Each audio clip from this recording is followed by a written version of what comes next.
Bueno, el otro día el video que publiqué dio bastante lo que hablar, pero eso está buenísimo tener esa retroalimentación y ese feedback que ustedes puedan ir dándome, porque nunca pensé que fuera a tener una continuidad. Aquello fue simplemente una opinión que expresé, pero que causó una repercusión los, en los poquísimos seguidores que tengo. Y se ve que incluso gente compartió con otros porque encontró interesante, y hay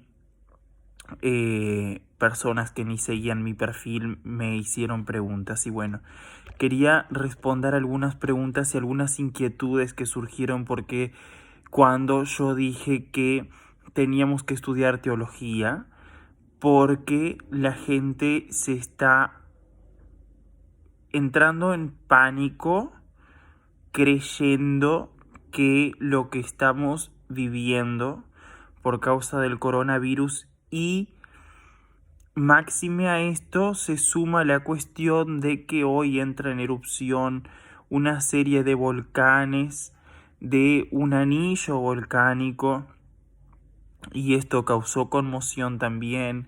Y bueno, y una serie de cosas, la vacuna, o sea, especulaciones. Y cuando yo hablo así, gente, yo no estoy desmereciendo tu creencia de que esto sea el apocalipsis. Está todo bien que tú lo creas. Yo solo quiero que tú entiendas que hay una línea de la teología que estudia específicamente los hechos y los acontecimientos de los últimos días, y eso es escatología. No soy un experto en escatología. Fue simplemente una materia que tuve en mi formación en el seminario, pero siempre me gustó la escatología. Desde muchos años leía por mi cuenta escatología. Ahora, ¿qué sucede? Lo primero que nosotros tenemos que entender en cuanto al apocalipsis es desmentir la falacia, la siguiente falacia: el apocalipsis es el libro del final del mundo. El mundo no va a tener un final, y el apocalipsis no es el libro del final del mundo.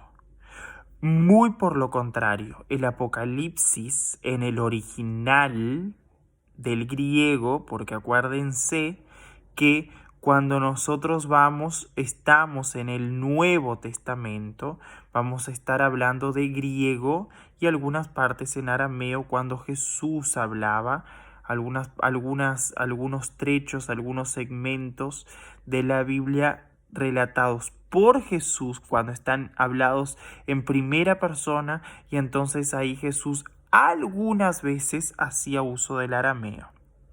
El resto está en griego, el Antiguo Testamento en hebreo, pero vamos a tomar algunos puntos del Antiguo Testamento, por supuesto, pero vamos a centrarnos y focalizarnos en el Nuevo Testamento. Entonces, ¿qué es el apocalipsis? ¿Qué significa apocalipsis? Porque lo primero que tenemos que tomar en cuenta es esta nomenclatura, apocalipsis.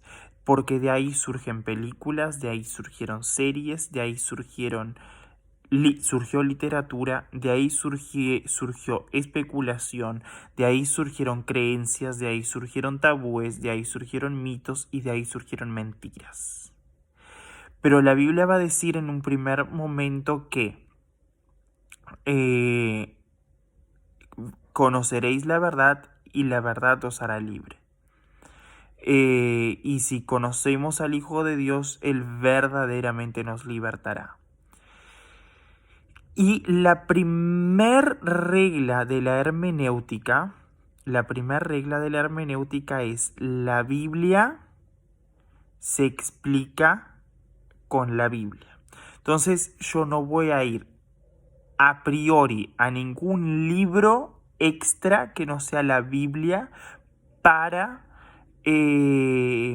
entender la Biblia. Yo entiendo la Biblia con la Biblia. La Biblia es autoentendible en sí misma.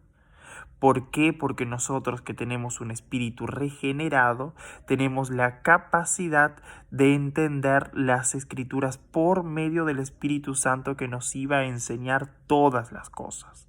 Entonces, eso es lo que tenemos que tener bien claro. Bien claro, lo primero es replantearnos, ¿soy hijo? ¿Nací de nuevo? ¿Tengo un espíritu regenerado dentro de mí? Si esas preguntas tuvieron como respuesta un sí, entonces yo tengo que tener la certeza de que yo voy a interpretar las escrituras con las escrituras y entender que la Biblia se interpreta con la Biblia y por medio del entendimiento que pueda dar el Espíritu Santo a mí, espíritu, ampliando mi entendimiento. ¿Para qué? Porque la Biblia va a decir que las cosas de Dios son locura a los hombres que no nacieron de nuevo, que no tienen un espíritu regenerado. ¿Por qué? Porque yo solo puedo entender ciertas cosas de la Biblia si nací de nuevo. Son un primer lugar. En segundo lugar, la segunda regla de hermenéutica principal, pero lo principal para cualquier línea teológica, y yo quiero decirte esto y hacer énfasis en esto.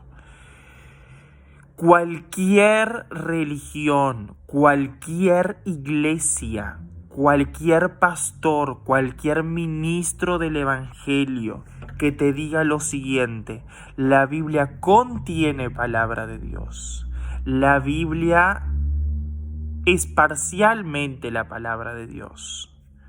La Biblia tiene cosas que son palabra de Dios y cosas que no. De esa gente y de esas iglesias y de esos lugares y de esas personas, dispara, porque eso es hereje. Eso es hereje. Nosotros los reformados, los que a partir de la reforma de Lutero reformamos nuestro pensamiento cristiano y nuestros fundamentos cristianos, entendemos que una de las solas de la reforma es solo las escrituras. Entonces nosotros entendemos que la Biblia es la palabra de Dios. El verbo hecho carne es Jesús. ¿Qué significa verbo? Y acá ya entro a mi formación secular, que es la docencia, y soy profesor de lengua inglesa, pero no importa, es lengua en fin. Y tenemos que ver las partes de la lengua. ¿Cuáles son las partes del habla? Las partes del habla son, vamos a ver, si es verbo, si es adjetivo, si es sustantivo, etc. Bueno, ¿qué es un verbo? Un verbo es un tipo de palabra que describe acción, ¿verdad? Entonces, concentrémonos en la primera parte de la definición. Un tipo de palabra. ¿Qué es un verbo? Una palabra.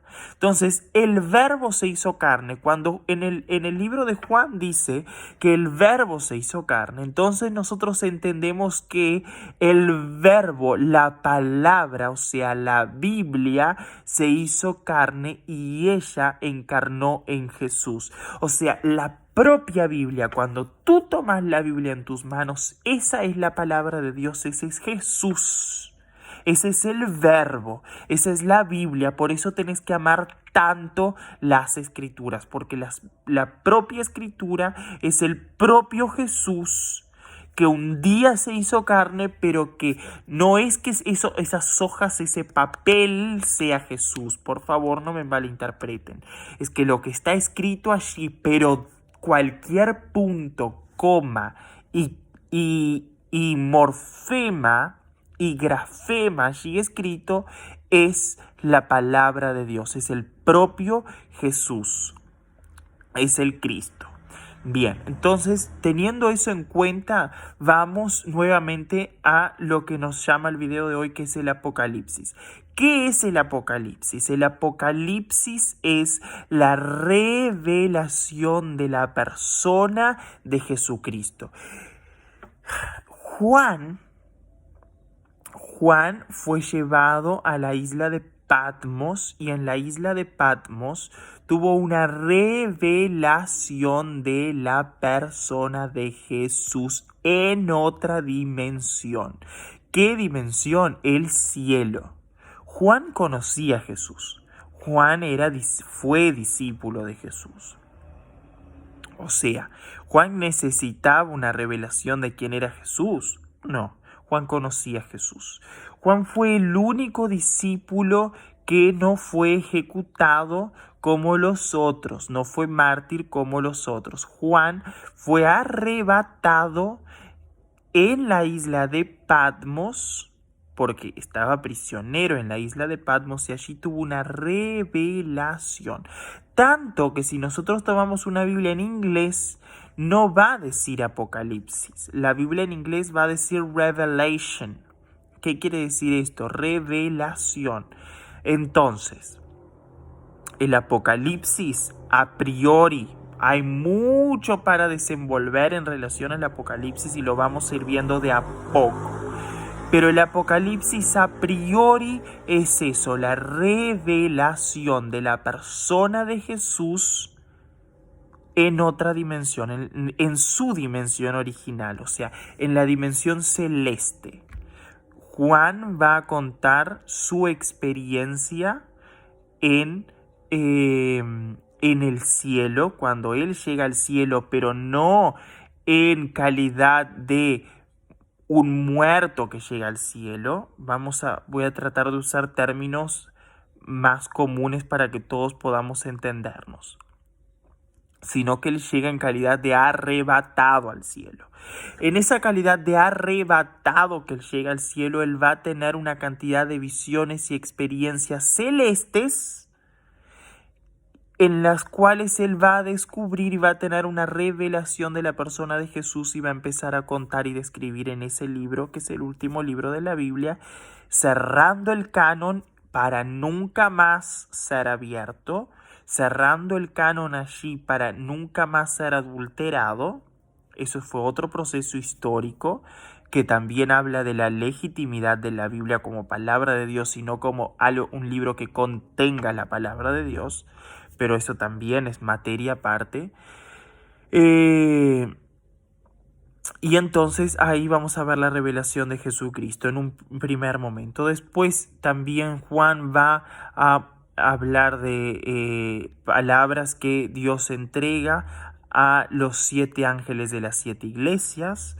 Vamos a ver un poquito que los 7 ángeles significaban los pastores de esas iglesias, y Dios tenía un mensaje para entregarles porque esas iglesias se habían distanciado de lo que era un propósito inicial de Dios eterno para esas iglesias. Entonces viene con una exhortación. También vamos a ver la experiencia más maravillosa que deja en un estado de éxtasis al apóstol Juan cuando tiene la revelación del trono de Dios y de Jesús como Cordero de Dios, que es el único que va a ser digno de abrir el libro y desatar los sellos.